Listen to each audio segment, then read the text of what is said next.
Right. Since Justice K.G. Balakrishnan is on the stage and Dr. H.P. Kanoria and Dr. Rahul Verma, can we request all the others to kindly join the Justice? He would be speaking first, of course.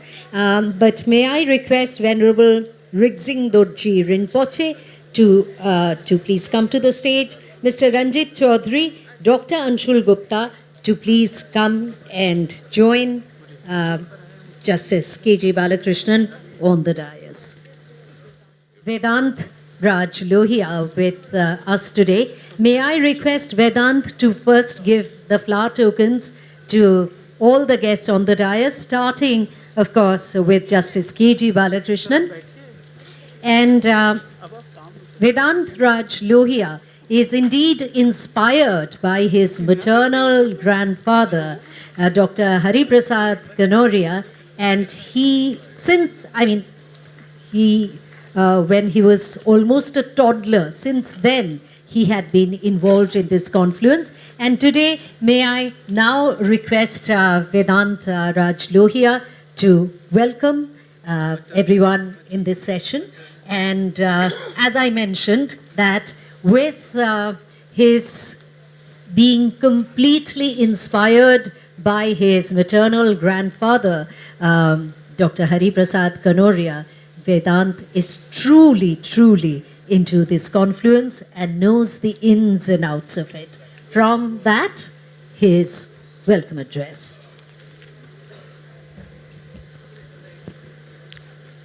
Thank you so much, everybody. Good evening. As we move towards the final session of the 15th World Confluence of Humanity, Power and Spirituality, I'm reminded by a few lines of Swami Vivekananda, and I would just like to start with that. So, on humanity, Swami Vivekananda said, "You have to grow from inside out. None can teach you, and none can make you spiritual. There is no other teacher but your own soul." On power, Swami Vivekananda said, "Arise, awake, and stop not until the goal is reached." And on spirituality, he said, "Each soul is potentially divine. The goal is to manifest this divinity within by controlling nature, external and the internal." These timeless words will continue to inspire us to live with courage, compassion, and self-awareness. With this being said, I would now like to give over the panel to Dr. Rahul Verma, who is the director of the World Confluence of Humanity, Power and Spirituality, to please start the session. And we are all awaited here for the address by former Chief Justice of India, Dr. Balakrishnan. Thank you. Mr. Kanoria and other distinguished guests who are on the dais, very, very distinguished invitees who attend this program.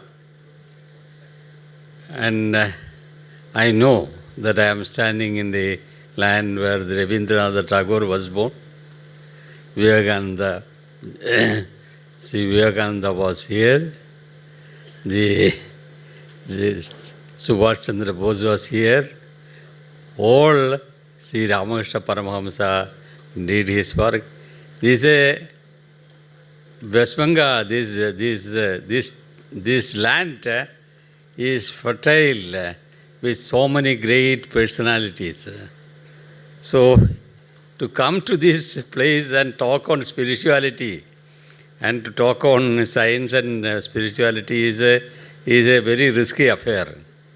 You have to say something new, and somebody who is working in that area, had never worked in that area, either in the spirituality section or in the science section. Science only, I was a graduate of science before turning to law. And law can be said to be a science in a wider sense. That is, I happen to. But in the wider angle, the problems of humanity, problems of the people of this country is very wide. So then when their problems are great, they don't find any solution. I had occasion to when large number of criminal cases I handled, large number of cases, other types of cases handled as a junior judge, as a High Court judge, as a Chief Justice of 2 High Courts and the Supreme Court of India. I handled several cases. Every case is a human problem.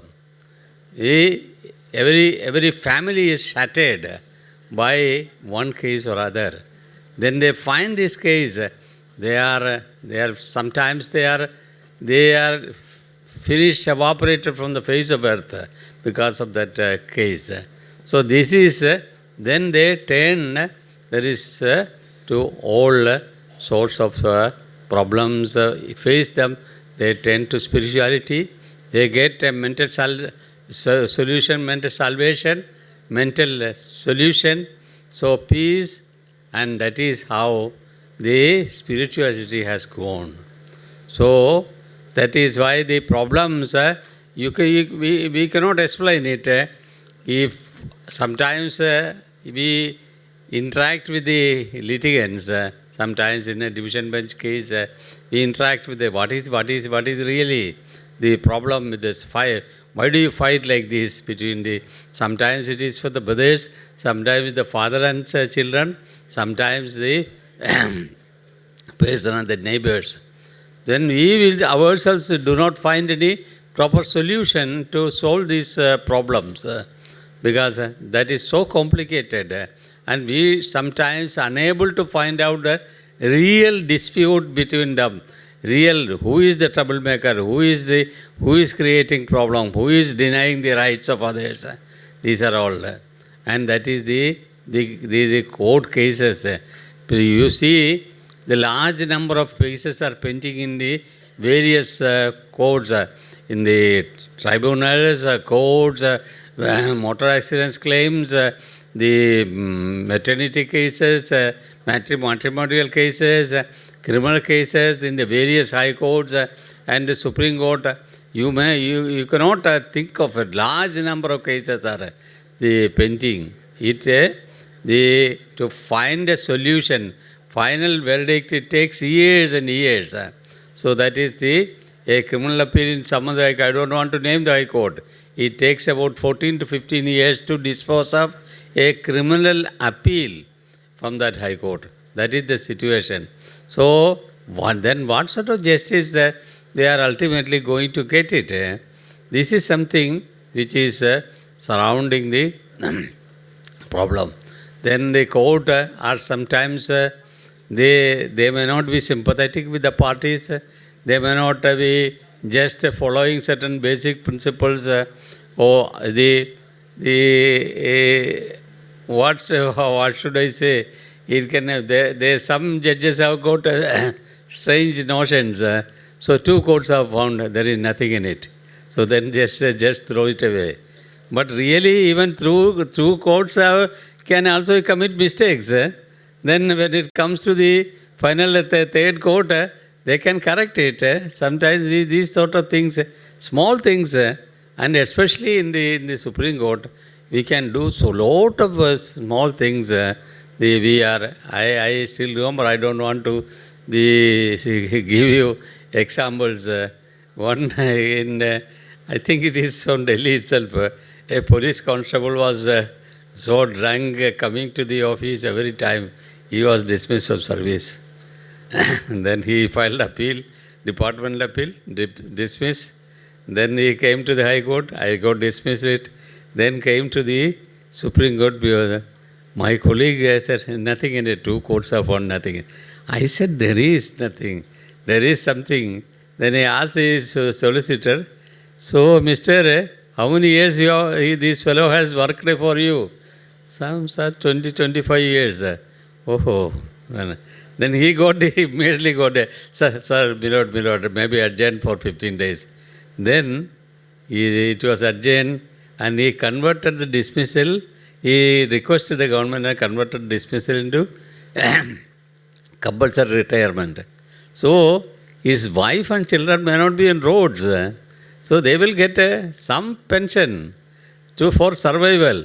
These are things, so we may not say we ultimately these sort of things happens in every day in court. These type of cases come, go, and the always the decision may not be tempered with mercy. Sometimes it is not. It is they consider. So the court system, judicial system also we cannot say it is free from all problems. Ultimately, they are deciding the matters. And in human rights, I worked there for 5 years in the human rights.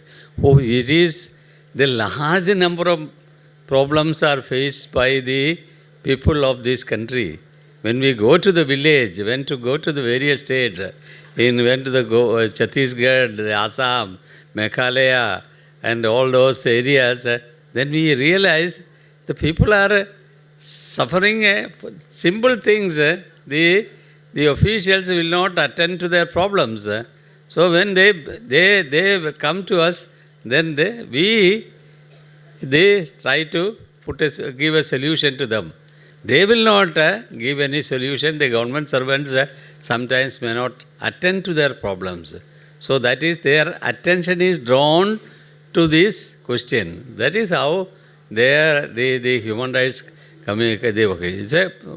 it's a commission which can do wonders to the people of this country, because India is a large number, 150 millions of people live in this country, and so many people are in dire poverty and difficulty. We came to know in part of Orissa, people are eating rats and these just grass. Then there is no hospital, there is no facilities, there is no school, nothing. So, in fact, National Human Rights Commission adopted that area and started the hospital. Every day there should be provided at least 100 working days, and the payment should be there. Sometimes they don't have the purchasing power. Everything is within their. It is simple, they may get it, but they don't have the purchasing power. 100 rupees is not there. Now the Rozgar Yojana, that work and help, and at least that group of people, they are able to make a survival. So these are all the various problems. So for them, the last speaker was saying about the spirituality and all. I could not very much all deep science and deep spirituality, meditation. I had no time to spend any time on meditation, because it's all problems. I face all problems, facing the problems of others. When in a Supreme Court or in a Human Rights Commission, we have to hear the problems of others. Then where do we get time for meditation? So I have never tried for any meditation. Some of the outgoing Chief Justice said that he spent meditation, so the daily meditation and all. Because the Supreme Court is so 45 cases, new cases come before the judge. Unless that every 45 cases are read in advance, understand it and find at least something, then how much time? One has to get up at 4:30 in the morning, read up to 9 o'clock, then rush, take breakfast and rush to the court. This is the timetable of the Supreme Court in those days. During that my time I spent in the, then where is it? I had no time for even think of meditation. So I am sorry that I am a misfit in this sort of conference. Spirituality and meditation and science and all. Science also only a study for graduation. Of course, the law is a science. In all science of humanity, human problems are dealt with by the law, and but solution is never. Maybe in the books there may be solution, but the judges may not find the solution for all problems. So that is but I am happy to know that very, very eminent speakers are here to talk on the subject, spirituality and the meditation, the science and the if all quantum physics or anything, which is very, very, for me it is a very, very difficult subject. But very lovingly I was invited to attend this function, so it was very difficult to decline the Kanoria's lovely request. That is why I have come. So I am very happy to see all of you. The Calcutta is a beautiful city, which I had occasion. I got one more matter here in Calcutta. In this very same building, I had come 2-3 times and spent time. So thank you for inviting me to this function. I wish all the good things and best in life. Thank you. Thank you very much. So kind of you, Justice, and you have so very kindly agreed to stay for the session. Thank you once again for that. Right. So we have as our speakers today the Venerable Rigzin Dorji Rinpoche, who is the founder and head of the Nyingma Institute and the Nyingma Retreat Center in Sikkim. He is also the head of many other centers all around the world. An expert in the Hinayana, Mahayana and Vajrayana teachings within Buddhism, the Venerable Rinpoche has had a profound influence on his students throughout his more than 25 years of teaching experience and daily practice, and his students can be found all over the world. We also have with us today best-selling author Ranjit Chaudhary. He's a national best-selling author who has translated some of the most important texts of yoga and Kashmir Shaivism from Sanskrit to English. These include the Shiva Sutras, the 112 Meditations for Self-Realization, and the Vigyan Bhairava Tantra, which is so relevant to this year's conference theme. And he believes that the wisdom of some of our ancient spiritual texts can lead to self-transformation and make the world a better place. From this perspective, we are eagerly awaiting to hear his address. And Dr. Anshul Gupta, who is a doctorate in human resources from Christ University, Bangalore. She has had a deep interest in the area of workplace spirituality and has been awarded an MPhil in the same subject.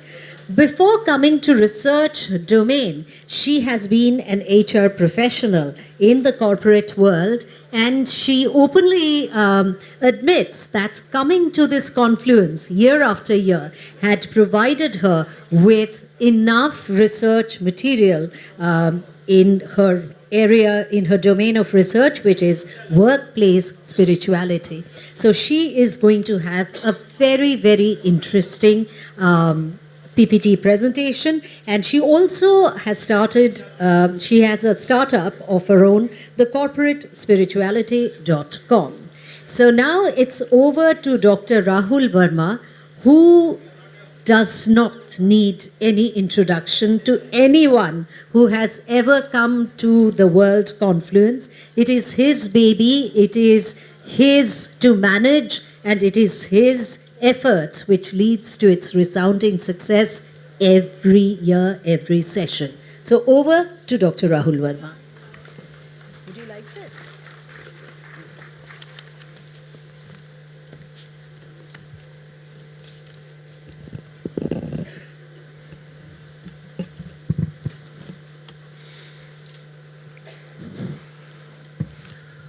A very good afternoon, everyone. I know that it's the last session here, but I think I'll need everybody, please lend me your ears, because this is the most interesting session here this afternoon. And for the conference, I think also we have some very eminent panelists here with me today. So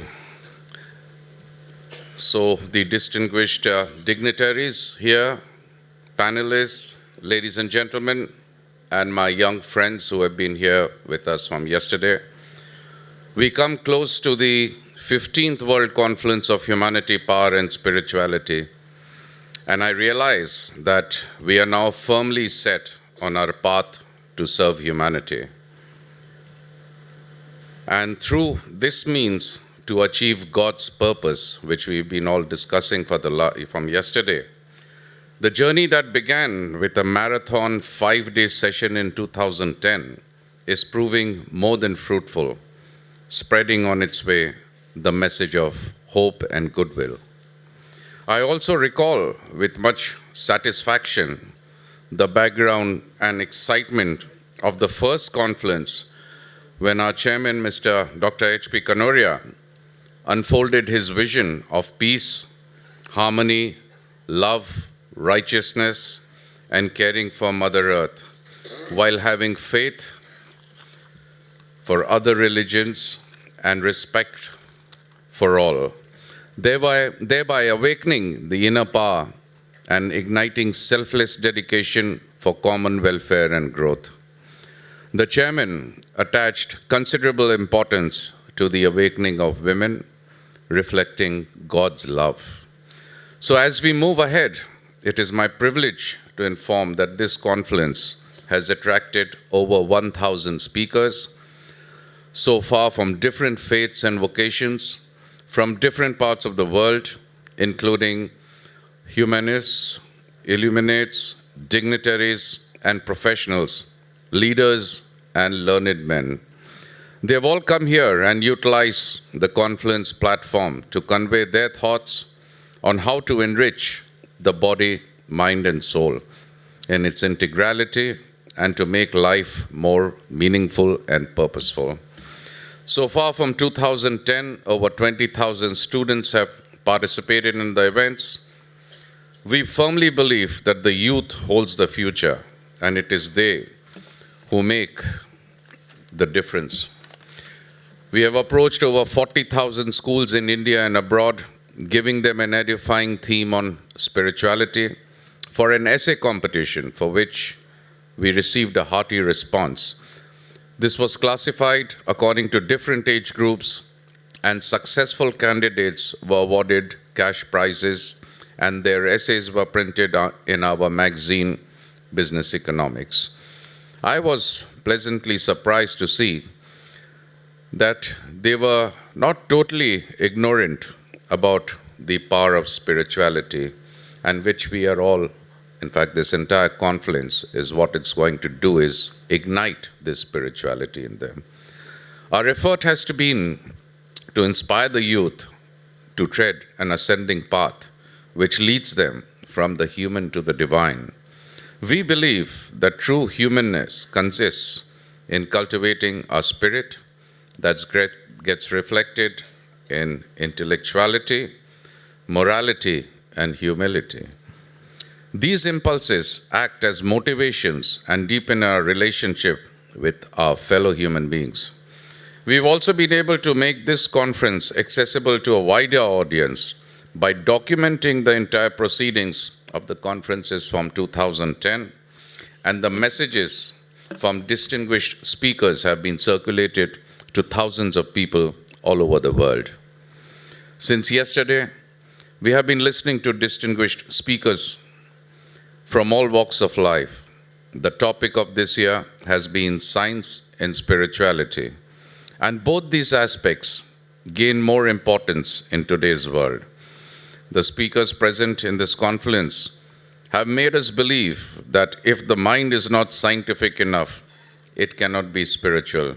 If the mind does not know the world, it cannot move to something beyond the world. Science claims the outer self and spirituality claims the inner self, both of which are essential to keep the world of peace. So we must concentrate on things that unite mankind rather than those that divide them, in the spirit of peace, charity, and goodwill that pervades the conference. We have informed that the human family should share a fundamental unity, respect of equality, and dignity of every human being. There should be sacredness in every individual person and in the values of human community. Our foundation has been celebrating one of the first World Values Day in India since 2016 and trying to rekindle the values in people and in society, which is most essential today. I think we've completely lost the value system which is there. I would like to personally thank some of the people present here who have been inspiring us with their presence and deliverance in many of our conferences over the years. We've had today Swami Suparnananda Ji Maharaj, Acharya Dr. Lokesh Muni Ji, Imam Ahmed Ilyasi Ji, Syed Salman Chishti Ji, Her Royal Highness who is here, she's come in specially from there, our speakers who are here for the first time, not forgetting to mention Meher Master Moose, who is not here attending this conference today, but she was here for the last 14 conferences, and that's why I made it a point to mention her, who's been a great source of inspiration for our conference here today, who's been deeply missed here. Mr. Paul Palmarosa, and many more. So, I have with me on stage today Dr. Anshul Gupta, who's here, who's been greatly inspired by the conference. I remember meeting her in 2016 when we did our first Swachh Bharat conference in Delhi, Spirituality at Work.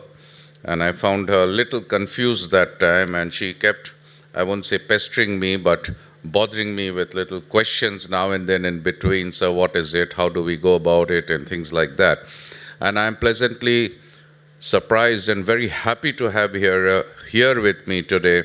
In fact, after doing a lot of research in work, which you will be talking about right now. So nice to have you here. Thanks for coming. We've been applauded by, our mission and vision has been applauded by many from all over the world, including presidents, vice chancellors, the Secretary General of the United Nations, and many more. And the mission has been spreading all over the world, and our journey continues. And of course, we acknowledge, this is not a vote of thanks actually, but before we start the panel, I would greatly like to acknowledge with deep respect our debt to our chairman, Dr. H.P. Kanoria, whom I think I started calling Babuji. So every time I was not calling him Sir or Dr. Kanoria or Mr. Kanoria, and over time as it evolved, and who has also guided me in my journey, in my spiritual life. So that is why when I started calling him Babuji, everybody else started calling him Babuji too, and I think he got famous for that. So, ladies and gentlemen, for Dr. Kanoria, I would like you all to give a big round of applause.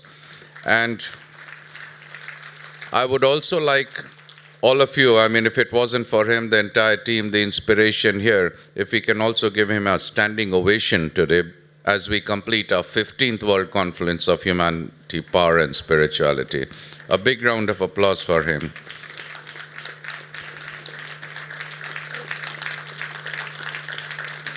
Thank you so much, because I know how much time, effort, and every moment he's put into this inspiring and his vision and everything, so he greatly deserves that, not because he is my mentor and boss, but I think for overall what he's done.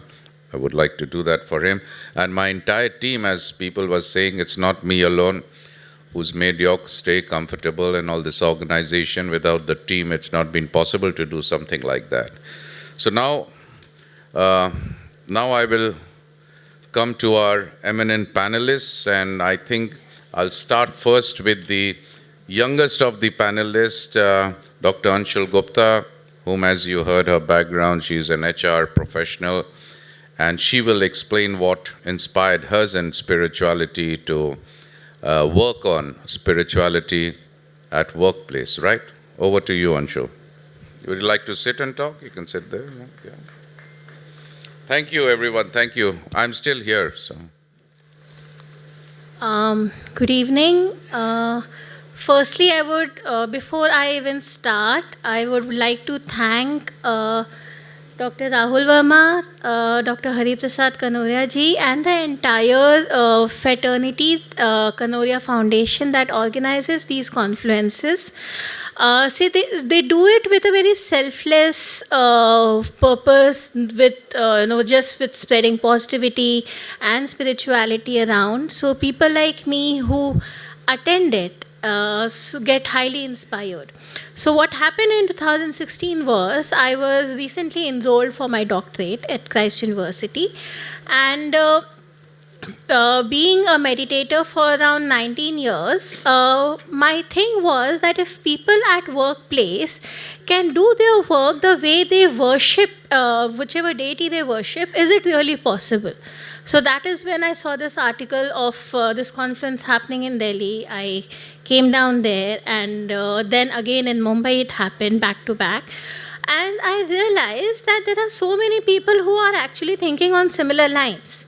That gave a lot of boost to the entire research, and the elaborate notes that I could make over there gave me the impetus to defend my proposal in the college where I was pursuing the research. So had it not been for these confluences, I would not have been a doctorate. That's a fact.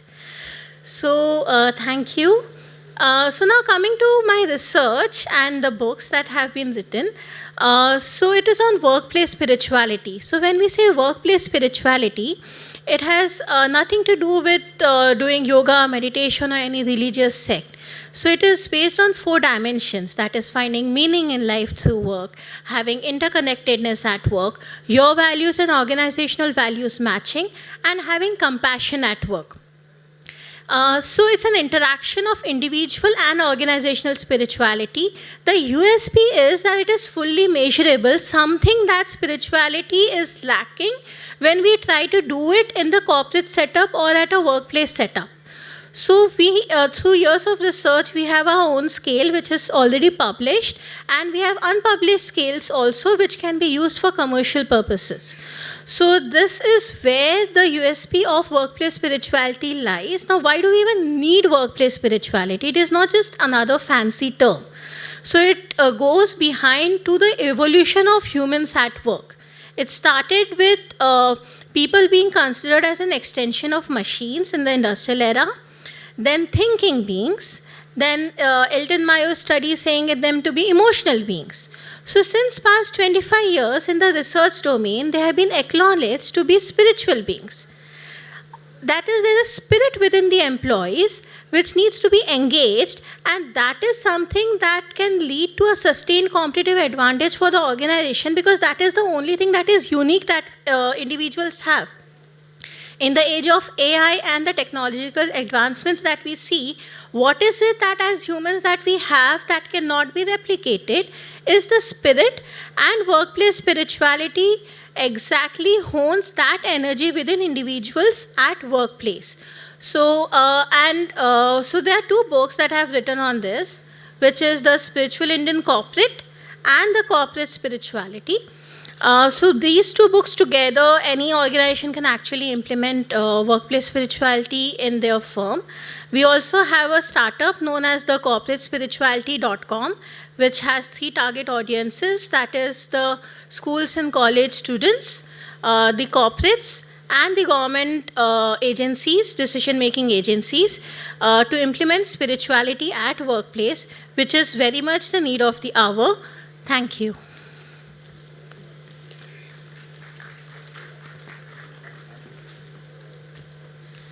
Thank you so much, Anshul. Thank you for that. And our next panelist, we have Mr. Chaudhary with us here, who is an author. And of course, Madhumanti has already given his background, and it'll be, if we can.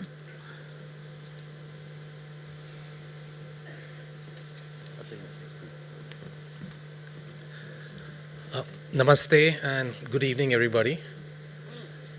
Today's topic is science and spirituality. There are many examples one can give of this, but I'm only going to focus on 3 examples. The first one is from the life of Steve Jobs. You all would have heard of Steve Jobs as the founder of Apple.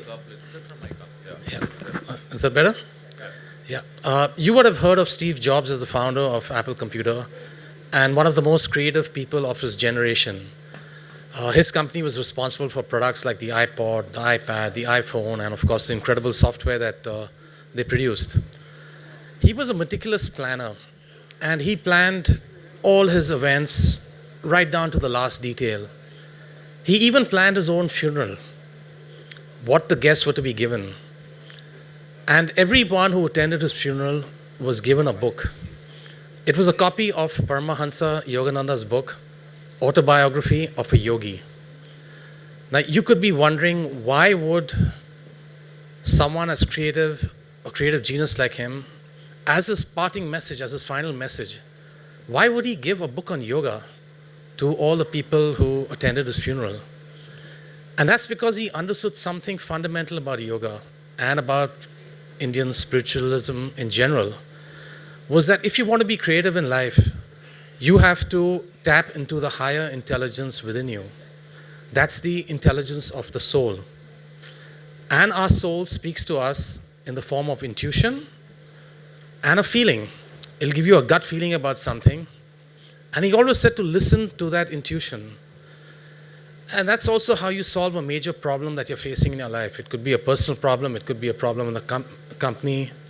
You don't solve it by worrying. It's in those key moments that you try and still the mind. And that's when suddenly a single thought or a great idea will pop up. That's your soul talking to you, which will tell you what's the next best way forward for you. So he also said that have the courage to follow your heart and your intuition. They somehow know what you want to become. Everything else is secondary.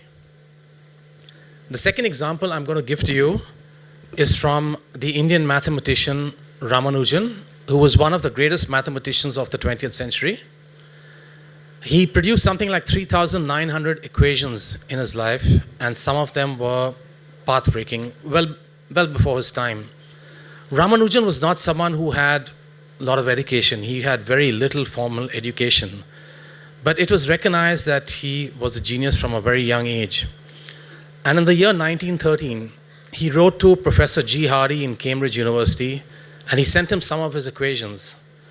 And Professor Hardy was astounded by some of the equations that he saw. He realized straight away that these are profound. This is completely new work that nobody has ever touched before. He invited Ramanujan to come and work with him in Cambridge, and the very next year, Ramanujan, in the year 1914, he went to Cambridge, and for 5 years he worked with Hardy, and they did some path-breaking work together. Unfortunately, Ramanujan did not keep well. It was the First World War. They were wartime rations. He was vegetarian. He didn't get proper food to eat, and he fell ill. And he returned to India in 1919, and he died a year later in 1920 at the age of 32. But even in his last year, he did path-breaking work. He did work on Mach theta functions.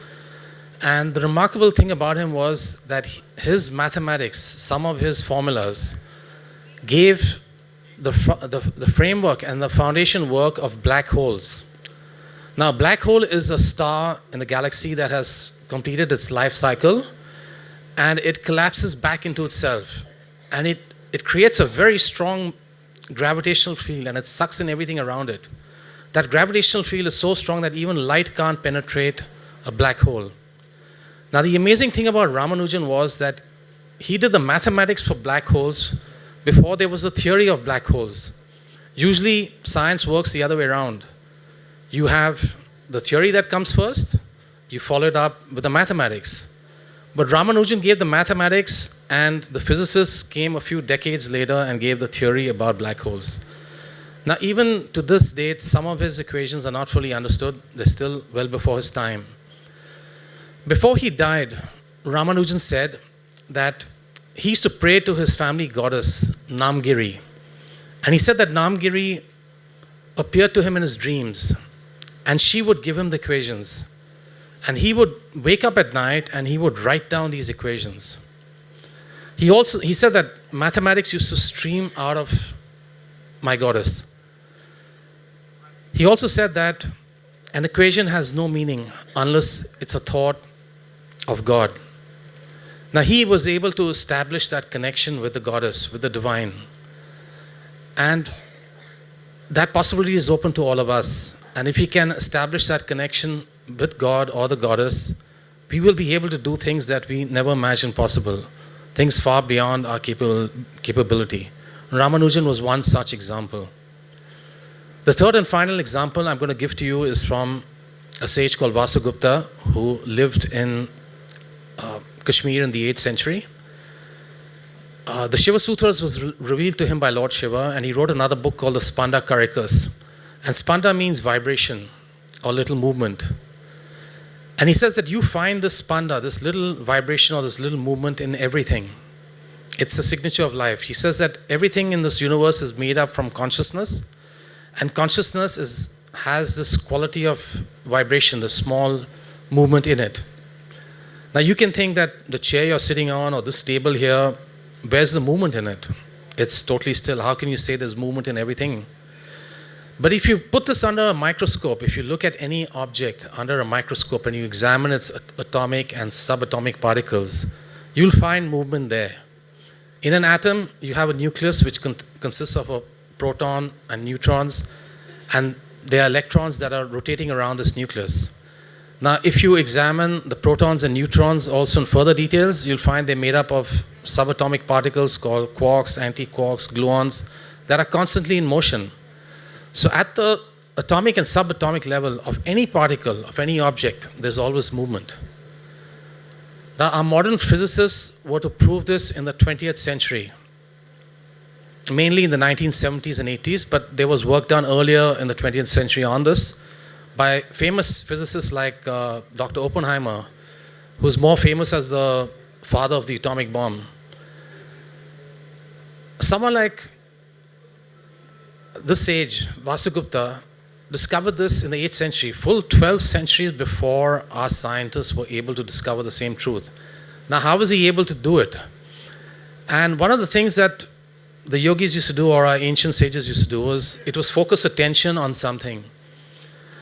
It's a subject that Patanjali, the father of yoga, discusses in his epic text, the Yoga Sutras, where he says that if you give focus attention on an object, it will open its secrets up to you, and he called this samyama.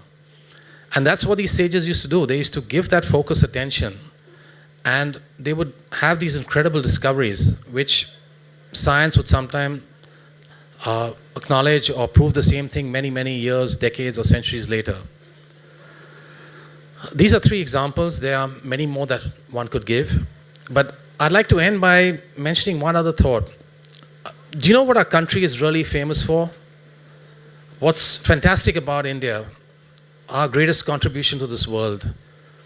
You have other countries that have produced more Nobel Prize winners. You've had other countries that have produced more maybe PhDs or more Olympic gold medalists. What has India done that is truly exceptional and remarkable? And I'll tell you, we have produced the maximum number of enlightened people on this planet. There is no nation that even comes a close second to us. In ancient times, there was a Rama, a Krishna, a Buddha, a Mahavira, a Patanjali, and so many more. In more modern times, even when we were under occupation, there's been a Guru Nanak, there's been Swami Vivekananda, Ramana Maharishi, a Jiddu Krishnamurti, a Paramahansa Yogananda, and so many others that you can't name. There are thousands and thousands of them. Now, these were people who achieved the absolute peak of human evolution. And what they had to say and what they had to teach was important. And the true wealth of our nation is not what was plundered from us and taken away. It's not the Kohinoor diamond, or it's not the peacock throne. It's our spiritual wealth. This was thankfully left behind. And that's the true wealth of this nation. And it's there in so many texts that you can study. And one of the panelists earlier was talking about the Yoga Sutras of Patanjali and the famous second sutra of his, Yoga Chitta Vritti Nirodha, which means stilling the activities of the mind is yoga.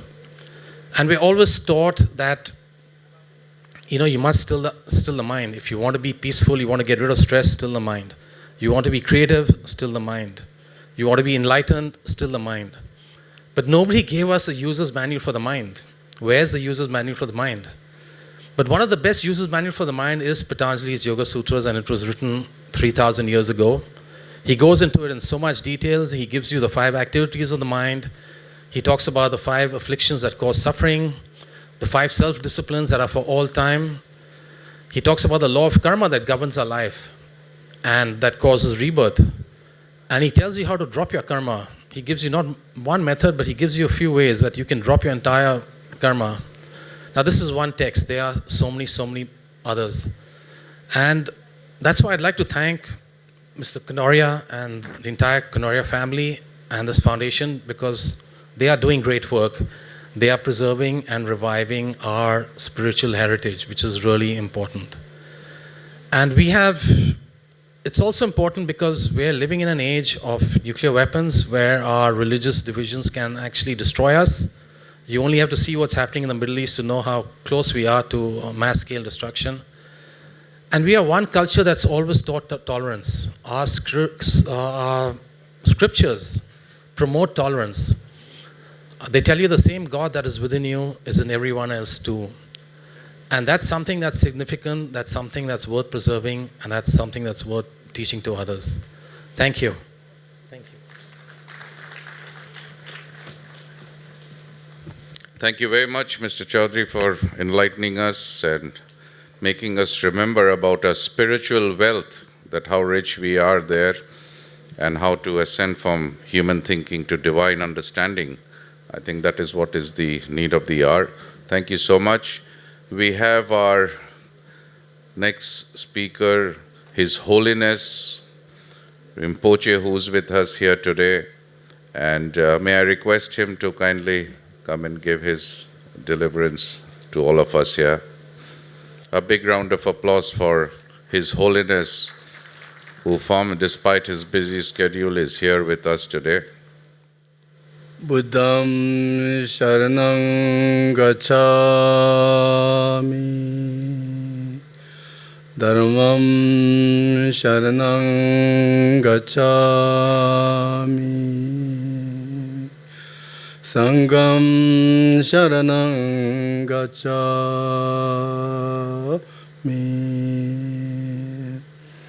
Yunde sanje kunda nyamna ya kati sanje kunle lape ngotawe lame shabla chatelo daso tuwe lona chula yo.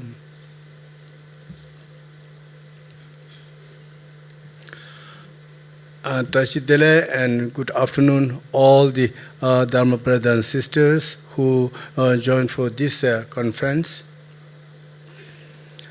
I'm very honored and happy to be here within this special conference by the help of the Queen Marika and also the invite by the Dr. Rajiv. So I would like to say thanks to the Queen as well as Dr. Rajiv. And especially I would like to say thanks to the Kannur and all the families who really organize and sponsor this wonderful 15th conference, which is the source of the humanity as well as the world peace. Also, I would like to say thanks to all of you who joined for this conference. I believe that this conference will be the source of the world peace as well as spiritualities and humanities. Yeah, today the main subject is the science, spirituality, and humanities. Science is very popular in now, it's really growing so fast. So they also produce AI, ChatGPT, and seems like in future, the machine may control our world. Also, science talk about the black hole, which is the source of everything, and everything comes from black hole, and it may dissolve into black hole. like this, they have wonderful ideas. But I believe Shakyamuni Buddha, he is more advanced than scientists, the science. 2,500 years before, Buddha also talked about those things. It's not new for Buddha. He knows everything within a second. Yeah, such as the peerless atom and consciousness, such as the light, such as the universe, such as the nature of the phenomena which is beyond the five elements and beyond the consciousness state. So I believe whoever step on this, our earth, the Shakyamuni Buddha is the most advanced, and he's the most enlightened being who really take care of us from the source and the suffering of the world. Yeah, Buddha also looking for the truth. Yeah, science, spirituality, humanity, everybody looking for the truth, I believe. Yeah, Buddha also looking for truth, and after that he got enlightenment under the Bodhi tree through the great emptiness and compassionate practice. After that, the Indra, the god Indra and god Brahma request for the teachings for the enlightenment state. So then Buddha started to give teaching about the Four Noble Truths. The Four Noble Truths means the cause and effects, the cause of samsara and the result of the cause. And so therefore, suffering and source of suffering. And then for the nirvana wise, the cause is the mark, the way to the enlightenment state, and the result is the nirvana. He talked about the Four Noble Truths. Later, Mahayana wise, Buddha talked about the two truths, absolute truths and a negative truths. And later, for the more advanced students who request for the private teachings, Buddha talked about the Tantrayana, outer Tantra, the Kriya, Upayoga Tantra, and inner Tantra wise, Maha Yoga, Anu Yoga, Earth Yoga Tantras, the visualization practice, the perfection and great perfection practice. Those who are well qualified and ready to get enlightenment, for them, Buddha gave the Ati Yoga, Mahasandhi teachings, and they got enlightenment within their life. So amazing. Such as Garab Dorje, the first Indian guy who got enlightenment, and Padma Sambhava, and Shri Singha, and King Tisun Divzen, and Yeshe Tsogyals, and Longshenpa, many others, many Tibetan students, they got enlightenment within their life because of the practice of the Ati Yoga, Mahayoga. So now we talk about those Buddhist wise. Yeah, Buddhist wise, also the source of samsara is a cause. Source of samsara is also cause. Means they have two different kind of cause. One is we call klesha and karma. And then result will be the sufferings, physical suffering and mental sufferings. Then the Mahayana wise, they talk about the source of samsara is ignorance. Ignorance is the source of samsara. Then, if you look for the Tantrayana, they talk about the base of the universe that we call Dharmakaya state.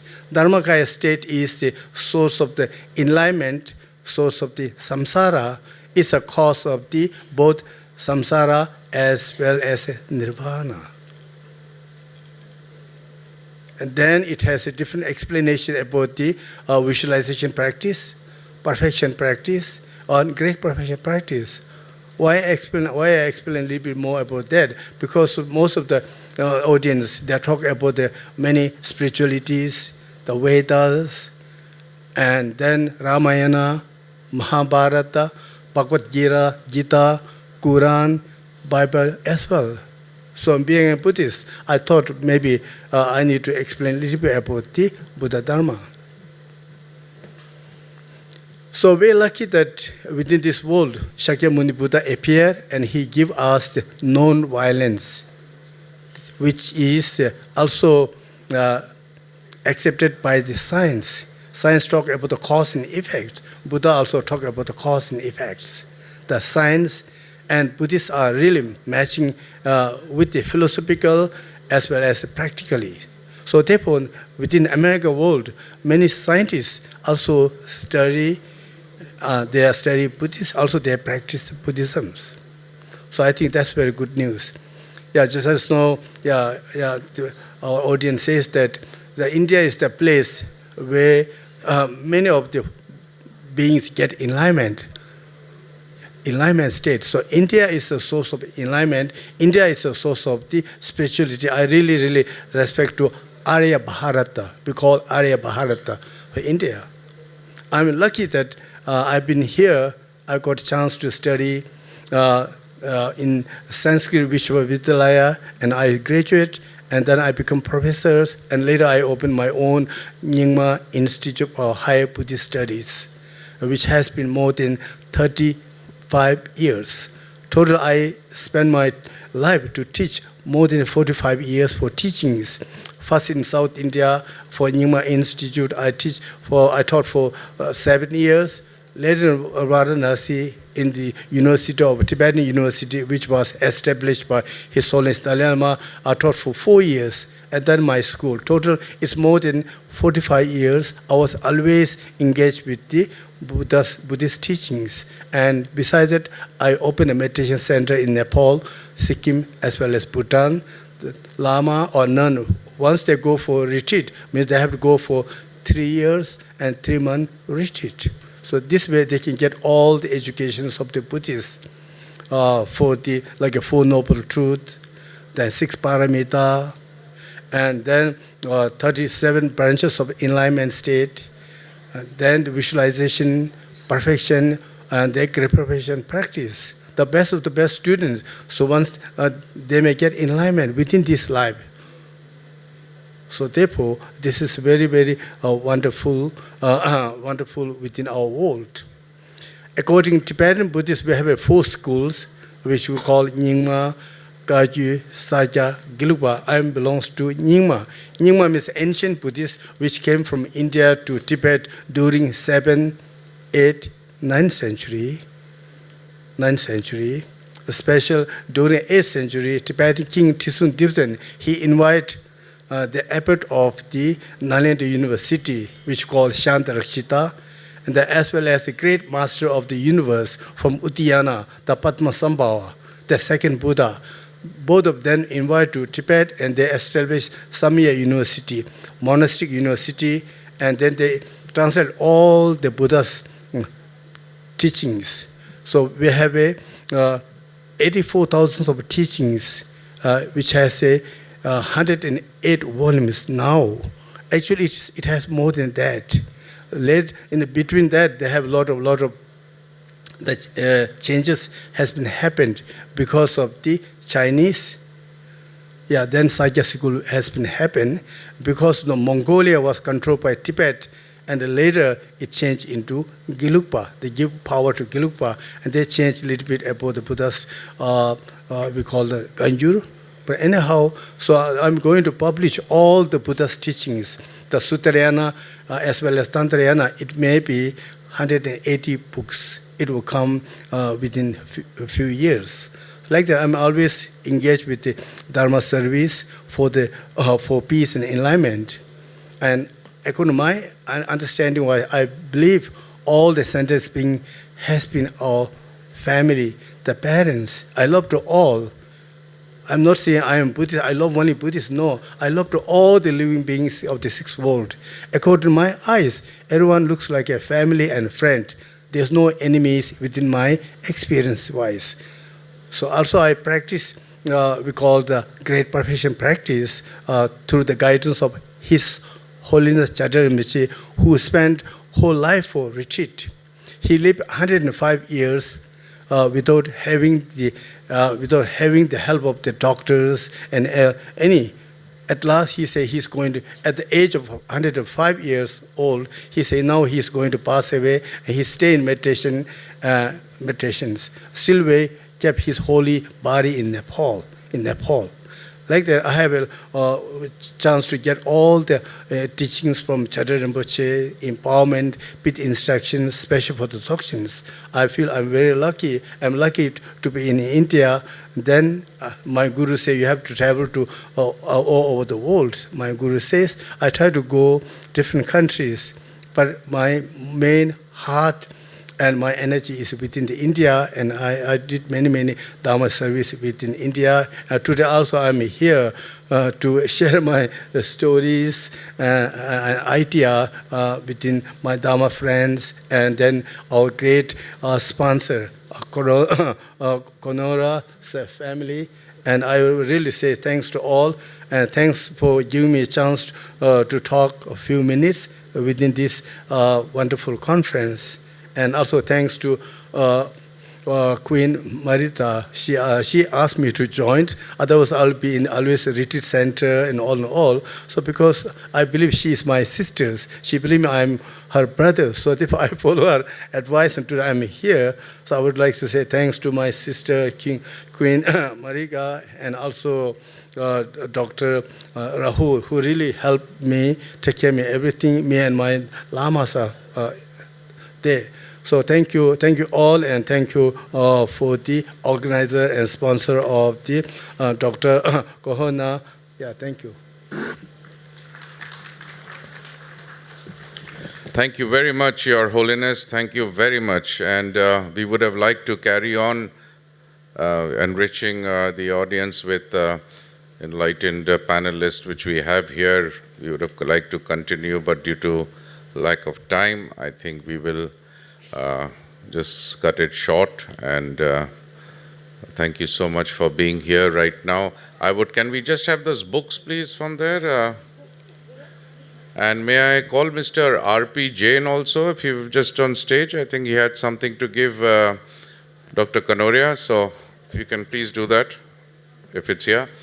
Quick, there is a book which she has written, which she would like to, yes, just have it launched by you, yeah.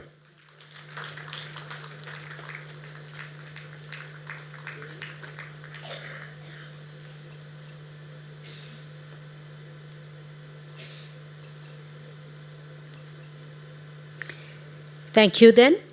And now may I call upon Manisha Lohia Kanoria to felicitate, along with Dr. H.P. Kanoria, the esteemed guests on the dais.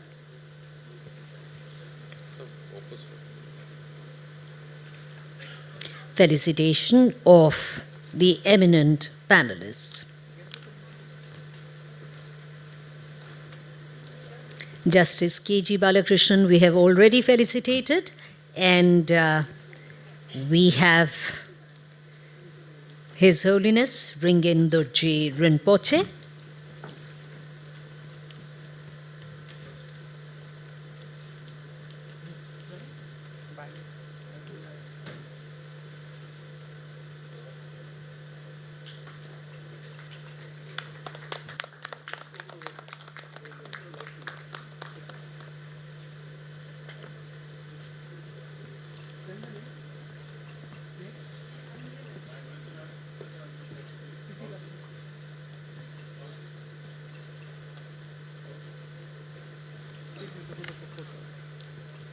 Right.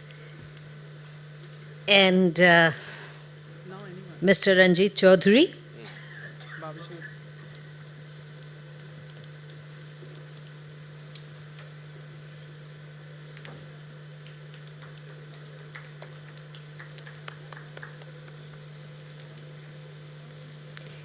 Mr. Ranjit Chaudhary.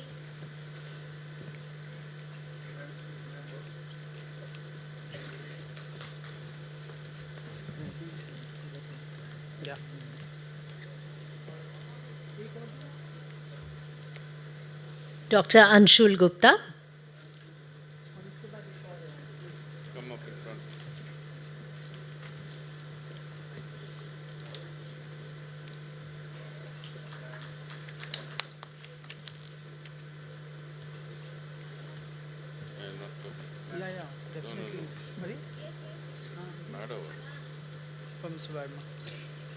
And of course, last but the most, Dr. Rahul Verma.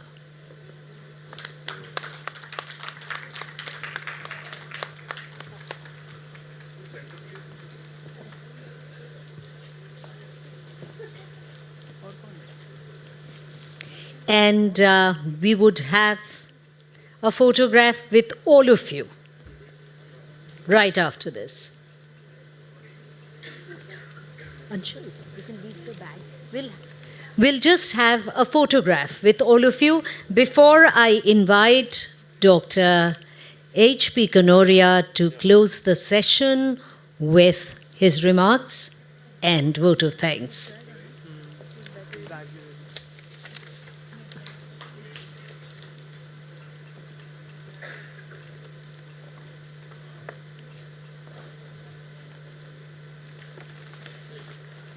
Thank you so much. Right. We have Dr. Jain and Mr. Bakshi. He just wanted to present something to you, sir. वो पीछे हैं आपके. He had bought this all the way from Delhi.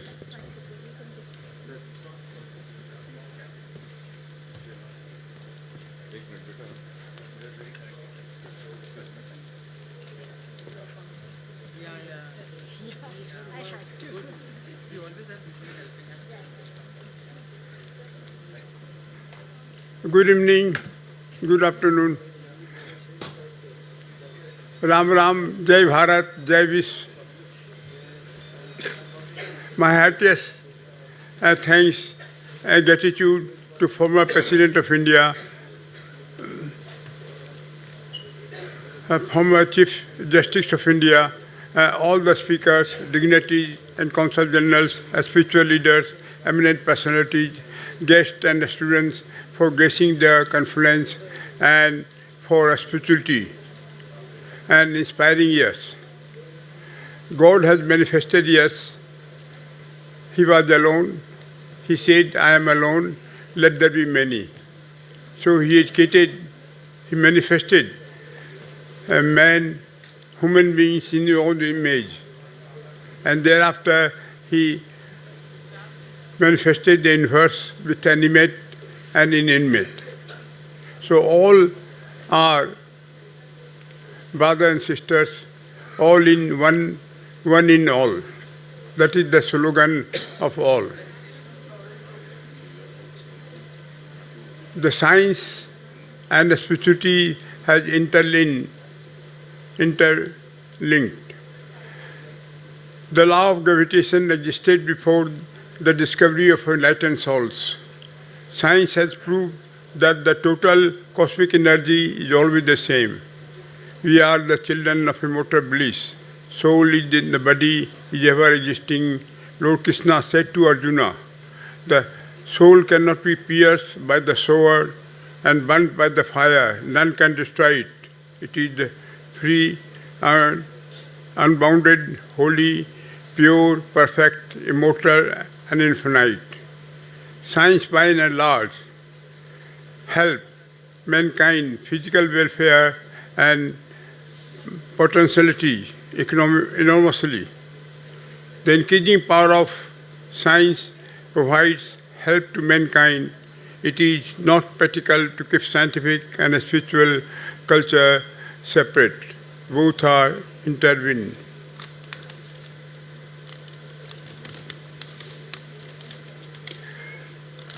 God is gentle and kind Father. He does not punish. We suffer due to wrong thinking and doings. God wants us to excel in compensation, love for one another, brotherhood, sisterhood, forgiveness and understanding. Rishi Sri Aurobindo was convicted for early pool bomb case in which 3-4 Englishmen were killed. He was to be hanged to death in jail, but he heard the voice of Krishna within. Krishna told him, I have come to you with purpose. Don't worry. On the day of judgment, Aurobindo visualized Lord Krishna was found sitting on the seat of the judge and he was free. He was the lover of mother, God and nation. Work of a scientist and work of a spirituality together appear to be different in nature, but are complementary and supplementary to one another. Modern scientists deal with natural science. The spirituality are two humanists who believe in service and God. They are found to deal more with knowledge of cause and effect than with the knowledge, effect and cause, which is the basic principle of science. Lord Krishna said to Arjuna, work on, work hard, honestly, selflessly for the service, and surrender to me. And surrender to me. Whatever you cannot do, practice of rituals, this and that, work on, with selflessly, honestly, and surrender to me. Religion is often taken as a matter of faith, something you believe in. Fundamentally, there is unity in diversity. All religions lead ultimately to one God. Approach is different. Science is based on causality, and religion also starts from there. True religion is whenever you are rooted in your own tradition and have a liberal attitude towards all the religions. Paramahansa Sri Ramakrishna has said that all the paths lead to one, different path. All the rivers flow to one ocean. So the rain comes and through the different rivers it goes to the ocean. And again from the ocean it becomes the cloud and then the rain pours. So scientists have experimented and researched for years together. Enlightened soul meditated for years to explore the experience for higher knowledge. They sacrificed their own lives for attaining real knowledge, the knowledge of the higher self, the knowledge of Atma, the knowledge of Paramatma. They revealed it and manifested it for the knowledge of one and all. Swami Vivekananda said, we are the children of God, the share of immortal bliss, holy and perfect beings. Divinity on earth, come up, O lions, and shake off the delusion that you are sheep, you are immortal soul, a spirit free, blessed and eternal. You are not matter, you are not body, matter is your servant, not you are the servant of matter. And today you have seen the play. Fear not, face the bruise. So in our life, if we fear not any problem, we can solve the problems. And bravely, fearlessly, we have to solve all the problems in the life. Let us march with the flag of society to serve humanity, having faith in self, faith in all, faith in God. God calls all children, realize all in one, one in all. Thank you. Om, Amen, Amen, Ek Onkara, Ahura Moja. Thank you all.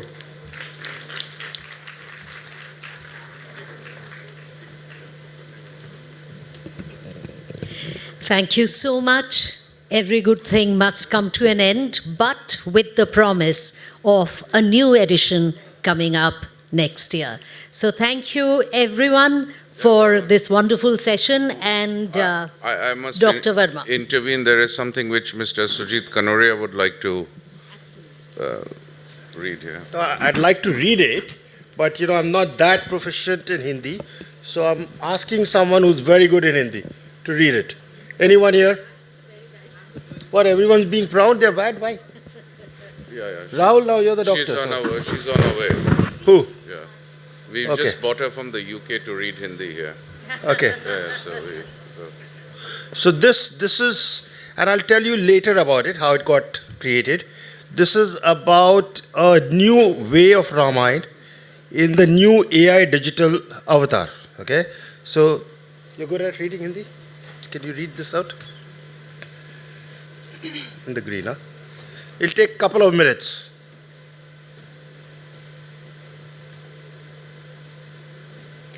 यह कहानी रामायण पर आधारित है। यह कहानी रामायण पर आधारित है, लेकिन इसे एक नई दृष्टि और आधुनिक संदर्भ में प्रस्तुत किया गया है। नवीन रामायण, नई चुनौतियों का राम। बहुत समय पहले की बात है, जब धरती पर प्राचीन सभ्यता के अवशेषों में नवजीवन का संचार हो रहा था। त्रेता युग समाप्त हो चुका था और अब यह द्वापर कलयुग का संक्रमण काल था। अयोध्या का राजा राम अब एक प्रबुद्ध शासक थे, जो समाज को नई ऊंचाइयों तक ले जाने का सपना देख रहे थे। अयोध्या का नया युग। राम के शासनकाल में अयोध्या केवल एक नगरी नहीं थी, बल्कि विज्ञान, कला और धर्म का संगम बन चुकी थी। सीता के वनवास के बाद राम ने अपने जीवन में अकेलेपन को स्वीकार किया और राज्य की उन्नति में खुद को समर्पित कर दिया। लेकिन उनका दिल सीता और अपने बच्चों लव कुश के प्रति प्यार और सम्मान से भरा हुआ था। नए संकट की शुरुआत। एक दिन अयोध्या के दरबार में एक रहस्यमयी संत आए। उनका नाम था ऋषि अनंत। उन्होंने राम को चेतावनी दी, प्रभु, आने वाले समय में पृथ्वी पर अधर्म और असंतुलन बढ़ेगा। आपको फिर से धर्म की स्थापना करनी होगी। राम ने संत की बात सुनी और अपनी सेना को तैयार करने का आदेश दिया। इस बार युद्ध केवल धनुष और बाण से नहीं था, बल्कि विचारधारा, विज्ञान और समरसता के लिए था। आधुनिक रावण। इस बार रावण का पुनर्जन्म एक वैज्ञानिक के रूप में हुआ था, जिसका नाम था रक्तजीत। वह ऐसा एक मानव था जिसने अपनी बुद्धिमत्ता का इस्तेमाल समाज को विभाजित करने के लिए किया। उसने कृत्रिम बुद्धिमत्ता यानी कि AI का इस्तेमाल कर दुनिया को एक आभासी जेल में बदलने की योजना बनाई। राम ने लक्ष्मण, हनुमान और अन्य वानर सेना को साथ लिया और रक्तजीत के खिलाफ एक नई रणनीति बनाई। इस बार युद्ध का मैदान डिजिटल दुनिया थी। राम ने मानवता को जागरूक किया कि तकनीक का उपयोग धर्म और सत्य के लिए होना चाहिए, न कि विनाश के लिए। नए युग की विजय। राम की दूरदर्शिता और टीम के सामूहिक प्रयासों से रक्तजीत की योजनाएं विफल हो गईं। राम ने साबित किया कि धर्म केवल पूजा और यज्ञ नहीं, बल्कि समर्पण, समानता और समृद्धि में है। अंततः राम ने अयोध्या को एक ऐसी नगरी में बदल दिया जहां आधुनिकता और परंपरा का संतुलन बना रहा। यह वैदिक युग का नया आरंभ था। संदेश। यह कहानी हमें यह सिखाती है कि धर्म और सत्य की लड़ाई केवल युद्ध क्षेत्र में नहीं, बल्कि हमारे विचारों, कार्यों और समाज में संतुलन बनाए रखने में है। रामायण का यह नया अध्याय यह भी दर्शाता है कि राम केवल एक राजा नहीं, बल्कि हर युग में धर्म और मानवता के प्रतीक है। Thank you. So, this, I got it generated through AI, and I just told, my prompt to the AI was really good. So I just told, give me a new avatar of Ram in the new age, a digital age, where science, spirituality, everything is converging. And this is what it came out with. So we can imagine how AI is thinking and what's going to happen tomorrow. As more and more knowledge is going into AI, what is going to happen tomorrow? So with this, thank you very much.